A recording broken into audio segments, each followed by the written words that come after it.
स्वागत छ म सुशान्त। आजको भिडियोमा हामी सोनीको ZV-E10 भ्लगिङ क्यामेरा हेर्न जाँदैछु। एकदमै पपुलर आजको डेटमा भ्लगिङ क्यामेरा। यो चाहिँ 2020 मा रिलिज भएको क्यामेरा हो। यो चाहिँ सोनीको 1 इन्च सेन्सरवाला क्यामेरा। 1 इन्च सेन्सर भनेको कस्तो भन्दाखेरि पपुलर क्यामेरा हाम्रो 80D 90D S6400 अथवा चाहिँ D7500 D500 यो क्यामेराहरू जति पनि छ, यो क्यामेराहरू भनेको चाहिँ हाम्रो APS-C क्यामेरा हो। फुल फ्रेम भन्दा एक स्टेप तलको भयो हैन। त्यो भन्दा पनि सानो सेन्सर, यसमा चाहिँ 1 इन्चको सेन्सर हुन्छ। त्यो भनेको हाम्रो 2.7x क्रप हुन्छ यसमा। अब यसको फिजिकल ओभरभ्यूको कुरा गर्नुपर्दाखेरि यस्तो सानो छ यो, यहाँले हेर्न सक्नुहुन्छ हैन। यो फोनको कम्पेरिजनमा पनि एकदमै सानो छ। यो चाहिँ पकेट क्यामेरा भन्न सकिन्छ। यसलाई हामीले पकेटमा राखेर पनि ट्राभल गर्न सकिन्छ है। यहाँ माथि यहाँहरूले देख्न सक्नुहुन्छ यो चाहिँ बिल्ट इन माइकको लागि चाहिँ डेड क्याट राखिदिएको छ यहाँनिर। यहाँ चाहिँ हाम्रो बिल्ट इन माइकलाई छेक्नको लागि राखिदिएको छ। हामीले यसलाई निकाल्न पनि सक्छौँ यसरी। यहाँ चाहिँ हाम्रो अडियोको माइक्रोफोन छ हैन। 360 टच डिस्प्ले छ यसमा है। टच भन्नाले टच टु फोकस हो। ओपन गर्ने बित्तिकै क्यामेरा आफै आउनुहुन्छ है। यो चाहिँ एकदम बेस्ट फिचर भयो हाम्रो ट्राभल गर्नेहरूको लागि, हामी हिँड्ने मान्छेहरूको लागि चाहिँ। बन्द गर्ने बित्तिकै आफै अफ हुन्छ क्यामेरा। अब यो लेन्स हेर्नु भने चाहिँ यसमा चाहिँ नि हाम्रो 9.4 to 25.7 mm भनेको छ। अब यसलाई हामीले क्याल्कुलेट गर्दाखेरि मल्टिप्लाई बाई 2.7 गरेर त्यसरी क्याल्कुलेट गर्दाखेरि चाहिँ फुल फ्रेमको चाहिँ 24 to 70 इक्विभ्यालेन्ट हुने भयो। APS-C क्यामेरा तपाईँहरूले चलाउँदै हुनुहुन्छ भने लगभग 18 mm मा तपाईँले जति खिच्नुहुन्छ त्यति यसको फिल्ड अफ भ्यू भयो हैन। यसलाई हामीले ओपन गऱ्यो भने चाहिँ हामीले लगभग फुल फ्रेमको कम्पेरिजनमा चाहिँ 70 mm देखि 24 mm वाइडदेखि 70 mm टेलिफोटो भयो। पावर जुम रहेको छ यहाँनिर बटन है। हामीले चाहिँ एकदमै स्मुथ जुम हुन्छ यसबाट चाहिँ। अब यसको यो लेन्स चाहिँ हाम्रो फिक्स लेन्स हो। यसमा चाहिँ चेन्ज गर्नु मिल्दैन। यहाँहरूले यस्तै कम्प्याक्ट सानो क्यामेरा पनि चाहिएको छ अनि लेन्स पनि चेन्ज गर्नु पऱ्यो भने चाहिँ योभन्दा एक स्टेप माथि यहाँहरूले ZV-E10 भन्ने हेर्न सक्नुहुन्छ। फिक्स लेन्स भइसकेपछि हामीले यसलाई टर्न अफ गर्दाखेरि यसको लेन्स क्याप पनि आफै लाग्ने भयो। यसमा हाम्रो केही गर्नु जरुरी छैन। यसरी मैले अफ गरिदिएँ भने आफै लाग्यो हैन। हामीलाई क्याप पनि लगाइराख्नु परेन। अब यसको हामीले यता तल हेर्यो भने चाहिँ हाम्रो ब्याट्री र SD कार्डको कम्पार्टमेन्ट चाहिँ यहाँ तल छ हैन। ब्याट्री चाहिँ एकदमै सानो छ, तर यसको ब्याट्रीको पार्टको कुरा गर्नुपर्दाखेरि मलाई बेस्ट के लाग्यो भन्दाखेरि मैले आफ्नै युजको लागि ल्याएको थिएँ मैले S6400 चाहिँ। त्यति बेलामा मैले त्यसको सेटिङहरू यसो हेर्दा नै ब्याट्री सकिएको थियो कि लगभग 1.5 घन्टा 2 घन्टामा सकिसकेको थियो नि। टेक्निकली हेर्दाखेरि चाहिँ यसमा एकदमै ब्याट्री कम छ, तर यसलाई मैले दिनभरि युज गर्दाखेरि पनि लगभग ब्याट्री सकिएन कि हैन। त्यो हिसाबले चाहिँ मलाई त्यसको भन्दा बेटर लाग्यो। किन भन्दाखेरि त्यसमा इलेक्ट्रोनिक भ्यू फाइन्डर हुन्छ, या त स्क्रिन अन हुन्छ या त भ्यू फाइन्डर अन हुन्छ। यो हो नि हाम्रो युज नहुने बित्तिकै टर्न अफ हुन्छ। सायद त्यो भएर पनि होला। अब ब्याट्री चाहिँ कम्प्याक्ट छ, यहाँले दुईटा लिनुपर्ने हुन्छ। अब टेक्निकल स्पेसिफिकेसनको कुरा गर्नुपर्दाखेरि चाहिँ 20 मेगापिक्सलको क्यामेरा हो, 20 मेगापिक्सल। अब यसमा यहाँहरूले यो हामीले पहिला युज गर्ने डिजिटल क्यामेरा जस्तो सोच्नु होला। यसमा चाहिँ हाम्रो फुल म्यानुअल कन्ट्रोल हुन्छ। हामीले चाहिँ म्यानुअली सबै गर्न सक्छौँ। एपर्चर मोड, सटर प्रायोरिटी मोड, अटो मोड, फुल म्यानुअल मोड, एभ्रिथिङ हामीले चलाउन पाइयो। त्योभन्दा प्लस यसमा चाहिँ के छ भन्दाखेरि अटो इन्टेलिजेन्ट फोटो र अटो इन्टेलिजेन्ट भिडियो भनेर छ। त्यो मोडमा चाहिँ यहाँहरूले कुनै पनि सेटिङ नगरिकन फोटो र भिडियोहरू लिन सक्नुहुन्छ। अब लेन्सको कुरा त मैले अघि पनि गरिहालेँ। 9.4 to 25.7 mm मा यसको चाहिँ जुम हुन्छ। त्यो चाहिँ हाम्रो फुल फ्रेमको 24 to 70 इक्विभ्यालेन्ट भयो भने एपर्चर चाहिँ यसमा 1.8 to 2.8 भनेर राखिदिएको छ।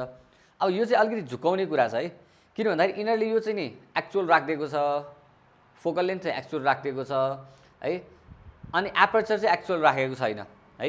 हुन त अब एपर्चर चाहिँ एक्चुअल राख्ने चलन चाहिँ छैन। तपाईँले मेरो चाहिँ नि फुल फ्रेम भर्सेस APS-C हेर्नु पनि तपाईँलाई थाहा छ। जसरी हामीलाई चाहिँ एपर्चर जस्तो 1.8 हामीले APS-C मा राख्दाखेरि त्यसलाई 1.5 ले कन्भर्ट गरेर मल्टिप्लाई गरेर 2.8 इक्विभ्यालेन्ट हुन्थ्यो। यसको पनि त्यस्तै नै हुन्छ। अब यसलाई हामीले चाहिँ 2.7 चाहिँ नि यसलाई मल्टिप्लाई गर्छौँ कि, किनभने यसको क्रप फ्याक्टरले गर्दाखेरि।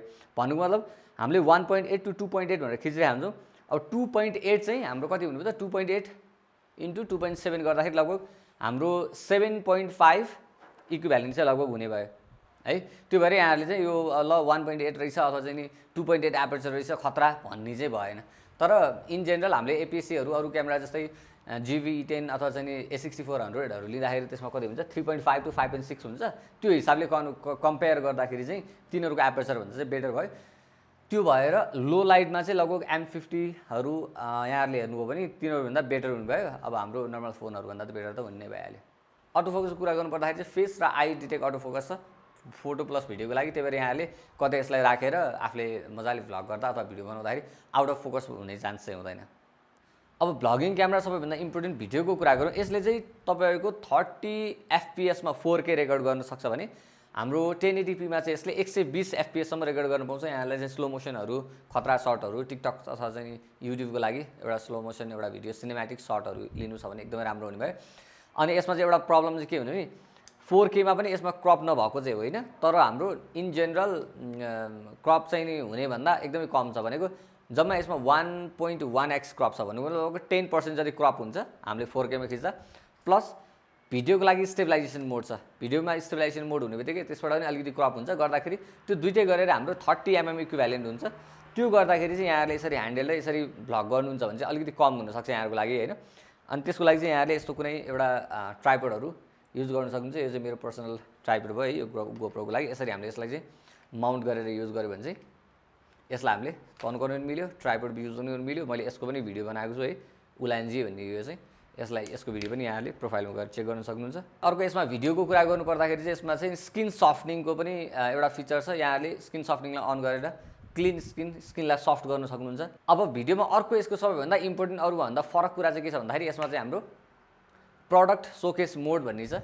त्यसबाट चाहिँ हाम्रो के हुन्छ, हामीले कुनै पनि प्रडक्ट हामीले क्यामेरा अगाडि राखेपछि हाम्रो फेसबाट अटो फोकस सिफ्ट भएर हाम्रो प्रडक्ट चाहिँ फोकस हुन्छ, जुन चाहिँ हामीले रेगुलर क्यामेरामा गर्दाखेरि चाहिँ अलिकति मिल्दैन। जस्तै यो फेस डिटेक्ट अटो फोकस भइरहेको छ नि, मैले यसरी यो राखेँ भने या त मैले फेसलाई नै यसरी कभर गर्नुपर्ने हुन्छ, नत्र चाहिँ यसले यसरी मैले यता तल राखेँ भने यसले होइन एकचोटि फेसमा फोकस गरेर यसरी मैले तल राखेँ भने यसले फोकस गर्दैन।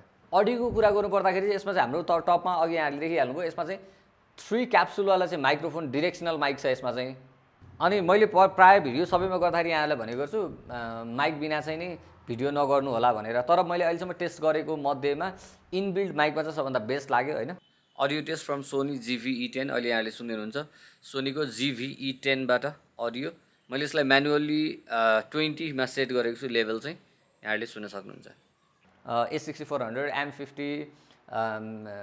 होइन, यो क्यामेराहरू मैले सबै गरिसकेँ। इन जेनरल हाम्रो भ्लगिङको लागि कन्सिडर गर्न सक्ने क्यामेराहरू सबैभन्दा बेस्ट यसमा चाहिँ अडियो छ। अर्को भनेको हाम्रो के छ भने यसको बेस्ट पार्ट भनेको हाम्रो स्क्रिनको अपोजिट साइडमा, हाम्रो स्क्रिन यतापट्टि खुल्छ भने हाम्रो यतापट्टि साइडमा चाहिँ यसको माइक्रोफोनको पोर्ट छ, त्यो हिसाबले हाम्रो स्क्रिन छेकिँदैन।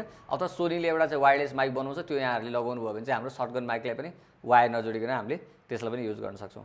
यसको अर्को युनिक फिचरको कुरा गर्ने भने चाहिँ यसमा चाहिँ हाम्रो एन्टी फिल्टर बिल्ट इन छ, 3 स्टपको एन्टी फिल्टर बिल्ट इन छ, यहाँले भित्रबाट अन या अफ गर्न सक्छौँ। यो सानो क्यामेरा भइकन यसमा अर्को एउटा चाहिँ मलाई खतरा लागेको फिचर छ, यसको चाहिँ हाम्रो फोटो मोडमा कन्टिन्यू सुट गर्दाखेरि हाम्रो लगभग 8 फ्रेम 10-11 फ्रेम छ सायद A6400 मा भने, यसमा चाहिँ हाम्रो 20 फ्रेम पर सेकेन्ड यहाँले पाउनुहुन्छ। त्यो भनेको एकदमै क्रेजी फास्ट हो। डाइरेक्ट कम्पेयर गर्दाखेरि यसमा ब्याट्री सानो भएर कम चार्ज टिके पनि हामीले होइन यो एक्चुअल क्यामेराको साइजको हिसाबले हेर्दाखेरि चाहिँ ब्याट्री राम्रै चलेको जस्तो लाग्यो मलाई चाहिँ। अनि यसको बेस्ट पार्ट भनेको चाहिँ हामीले यसलाई वेब क्यामहरू युज गर्दा अथवा डाइरेक्ट फोटो भिडियोहरू नै खिच्दाखेरि पनि हामीले यसलाई डाइरेक्ट प्लग इनै गरेर डाइरेक्ट युज गर्न पाउँछौँ। ब्याट्री नै निकालेर चाहिँ काम गर्दैन। क्यामेरामा ब्याट्री छ भने हामीले यसलाई डाइरेक्ट प्लग इन गरेर हामीले चाहिँ यसलाई कन्टिन्युसली अब 4 घन्टा 5 घन्टा हाम्रो जबसम्म SD कार्ड फुल हुँदैन तबसम्म हामीले काम गर्न सक्छौँ। अब यसलाई डाइरेक्टली कम्पेयर गर्नुभन्दा अगाडि यो खास कसको लागि भन्दाखेरि चाहिँ जोसँग एउटा राम्रो जस्तो A7 IV अथवा त्योभन्दा माथि अथवा चाहिँ नि 5D मार्कको एउटा मेन क्यामेरा छ, जसलाई कम्पेनियन क्यामेरा चाहिन्छ उहाँहरूको लागि, मेन त ट्राभल गर्नेहरूको लागि। जस्तै एउटा यो यसरी राख्नुभयो भने एकदमै ह्यान्डी पनि भयो, प्लस यहाँहरूले यसलाई गोजीमा पनि राख्न सक्नुहुन्छ, एउटा कम्पेनियन क्यामेरा जसरी होइन यहाँहरूले युज गर्न सक्नुहुन्छ भने। सेकेन्ड सबैभन्दा इम्पोर्टेन्ट भनेको भ्लगरहरूको लागि, जसले गोप्रोहरू युज गर्नुहुन्छ अथवा चाहिँ आइफोन, यहाँहरूले युट्युबमा हेर्नु होला 14 प्रो म्याक्ससँग यसको डाइरेक्टली कम्पेयर गरेको छ। 14 प्रो म्याक्स अनि चाहिँ गोप्रो इन्स्टा 360हरू जति पनि एक्सन क्यामेराहरू छ सबैभन्दा बेस्ट छ। मैले अघि पनि भनिहालेँ, मैले M50 को रिभ्यू गरेको थिएँ, लो लाइटमा M50 भन्दा खतरा छ। अनि हाम्रो quality wise auto focus M50 भन्दा खतरा छ। अब हामीले क्यामेरा नै भन्दा बेटर भइसकेपछि आइफोनहरू अथवा चाहिँ हामीले गोप्रोहरू भन्दा त बेटर हुने नै भइहाल्यो। यहाँहरूसँग अब गोप्रो भन्दा बेटर क्वालिटीमा चाहिँ यहाँले खिच्न चाहनुहुन्छ भने चाहिँ यहाँहरूको लागि एउटा राम्रो अपग्रेड हुनसक्छ। हामीलाई रिभ्यूको लागि यो क्यामेरा प्रोभाइड गर्नुभएको छ रोयल क्यामेरा सप नेपालले। उहाँहरूले चाहिँ नयाँ र युज क्यामेराको ग्याजेट्सहरूमा बाई एन्ड सेलको काम गर्नुहुन्छ। यहाँले किन्न परे पनि बेच्न परे पनि उहाँलाई सम्झिन सक्नुहुन्छ। उहाँको फेसबुकको लिङ्क म डिस्क्रिप्सनमा राखिदिन्छु, यहाँले चेक गर्न सक्नुहुन्छ। अब यसको राम्रो पार्टको कुरा गरिहाल्यो। अब यसको डाउन साइडको कुरा गर्नु पर्दाखेरि अब यसलाई सामान्य हिसाबले हेर्नुपर्दाखेरि लेन्सलाई चाहिँ नि अब मान्छेहरूले कन्स भनेर राखिरहेको हुन्छ होइन। लेन्सलाई चाहिँ मैले राखिनँ किनभने कम्प्याक्ट साइज क्यामेरा हो, इन्टरचेन्जेबल लेन्सै नभएको क्यामेरा किनेर चाहिँ लेन्स चेन्ज गर्न पाइनँ भनेर त्यसलाई कन्स भन्नु मिलेन। यसमा सबैभन्दा ठुलो मलाई कन्स लागेको मेरो पर्सनल ओपिनियन डिल ब्रेकरै टाइपको चाहिँ के भने, जस्तै अब मैले यो ट्राइपोड लगाएको छु अथवा हामीले चाहिँ यसमा क्विक रिलिज प्लेटहरू लगाएर केही कुनै ट्राइपोड लगाएको छौँ भने अब मलाई SD कार्ड चेन्ज गर्नु पऱ्यो अथवा मलाई ब्याट्री चेन्ज गर्नु पऱ्यो भने मैले यो नखोलिकन चेन्ज गर्नु मिल्दैन। यसरी हामीले क्विक रिलिज जुन प्लेट युज गर्छौँ छिटोको लागि त्यो त भएन। अब यो खोलेपछि यहाँ देख्न सक्नुहुन्छ यसले चाहिँ हाम्रो यो यो थ्रेडलाई चाहिँ ठ्याक्कै कभर गरिदिन्छ कि त्यो हिसाबले चाहिँ नि मेरो पर्सनल ओपिनियन अनुसार चाहिँ एउटा डिल ब्रेकरै यो हुनसक्छ। अनि सेकेन्ड कुरा भनेको यो चाहिँ ट्राभल एउटा कम्प्याक्ट क्यामेरा हो। हामीले जहाँ ठुलो क्यामेराहरू लिएर जान हामीलाई अलिकति भद्दा हुन्छ अथवा चाहिँ हामीले लिएर जान सक्दैनौँ अथवा इन जेनरल कसैलाई राम्रो फोटो पनि चाहिएको छ तर ट्राभल गर्दा इजी पनि हुनेछ त्यस्तो मान्छेहरूको लागि यो होइन। त्यो भएर मेरो ओपिनियनमा चाहिँ के छ भन्दाखेरि यसमा एउटा बिल्ट इन सानो फ्ल्यास पनि भएको भए चाहिँ हामी ट्राभलमा जाँदा राति फोटोसोटो खिच्नु पर्दाखेरि त्यो काम लाग्थ्यो होइन। फ्ल्यासहरू प्रायः नहुने भनेको चाहिँ प्रोफेसनल क्यामेरा मात्रै हो। हामीले चाहिँ जुन प्रोफेसनली युज गर्छौँ त्यसमा मात्रै युज गर्दैनौँ भनेर फ्ल्यास नहुने हो। बाँकी जुनसुकै क्यामेरामा नि हुन्छ यसमा भएको चाहिँ एकदमै ग्रेट हुन्थ्यो। यसमा चाहिँ त्यो छैन त्यो पनि मलाई एउटा चाहिँ यसको कन्स लाग्यो। अनि अर्को भनेको हाम्रो भ्लगिङ क्यामेरा भनिसकेपछि एउटा चाहिँ नि एटलिस्ट स्प्ल्यास प्रुफ भएको भए चाहिँ हामीलाई अलिकति पानी सानी पर्दा अलिअलि पर्दा नि केही हुँदैन थियो होइन। वाटर प्रुफै त क्यामेरामा हुने कुरा भएन। अनि अर्को यसलाई टेस्ट गर्दाखेरि मलाई कन्स लागेको चाहिँ के भने जस्तै मैले एटिडीहरू अथवा यो अथवा M50हरूमा चाहिँ 60 Mark IIहरूमा चाहिँ के गर्न सक्छु नि मलाई सेटिङ चेन्ज गर्न मन लाग्यो भने मैले डाइरेक्टली यहाँबाट चेन्ज गर्न सक्छु यसरी होइन। अब यसमा चाहिँ के छ भने मैले सानो सेटिङ चेन्ज गर्नु पऱ्यो भने पनि मैले के गर्नु पऱ्यो थियो यसमा टच टु फोकस मात्रै हो टच स्क्रिन चल्दैन। अब फेरि मैले यसरी गरे हुन्छ नि या त छाम्नु पऱ्यो अथवा चाहिँ यसरी हेरेर अनि चेन्ज गर्नुपर्छ।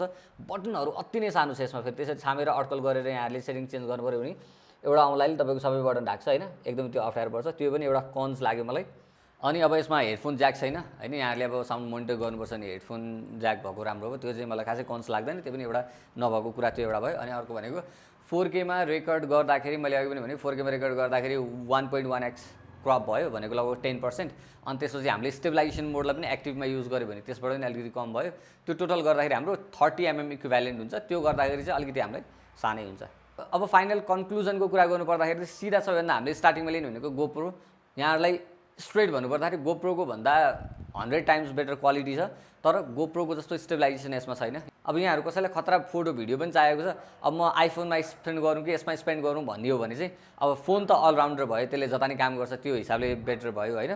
नत्र हामीले 14 Pro Maxसँग नै कम्पेयर गऱ्यौँ भने पनि त्योभन्दा चाहिँ लट बेटर छ। लो लाइटमा त झन् अलिकति अन्डर लाइटमा चाहिँ जस्तो अब M50 भन्दा नि बेटर छ मैले अघि पनि भनिहालेँ।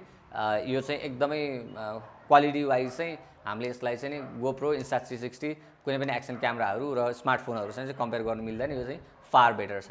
अब फाइनली यसको प्राइसको कुरा गर्नुपर्दाखेरि यहाँले नयाँ नै लिन जानुभयो भने चाहिँ यसको प्राइसमा म ZV-E10 नै लिनुहोस् भन्छु यहाँहरूलाई होइन अथवा चाहिँ त्योभन्दा जानुहुन्छ भने A6400 नै लिनुहोस् भन्छु म चाहिँ। अब यो चाहिँ तपाईँहरू युज्ड मार्केटमा जानुहुन्छ चाहिँ 70,000 भन्दा तलको प्राइसमा लगभग पाउनुहुन्छ होइन 75 भन्दा तलकोमा एकदमै राम्रो क्वालिटी पाउनु पनि यहाँले मजाले कन्सिडर गर्न सक्नुहुन्छ। मेरो ओपिनियन अनुसार मैले पर्सनल्ली 100% रेकमेन्ड गर्छु होइन ओभर गोप्रोजहरू होइन। अनि त्यसपछि नयाँ नै लिँदै हुनुहुन्छ भने चाहिँ अलिकति भ्याल्यु फर मनी हुँदैन। अनि यहाँहरू अब सर्ट मुभिजहरू अनि त्यसपछि सिनेमाटोग्राफीहरू सबै गर्न जानुहुन्छ भने चाहिँ एटलिस्ट A6400मा जानु पऱ्यो।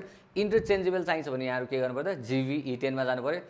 अब यहाँहरूको अझै पनि बढी यसको बारेमा केही जान्न मन लागेको छ यहाँहरूलाई भने कमेन्ट गर्नुहोस् होइन म एन्सर दिने कोसिस गर्छु। आजको चाहिँ हाम्रो छोटो भिडियो यति नै थियो। यहाँलाई कसलाई कमेन्ट गर्नु होला। आजको भिडियोमा यति नै गरौँ। Stay connected.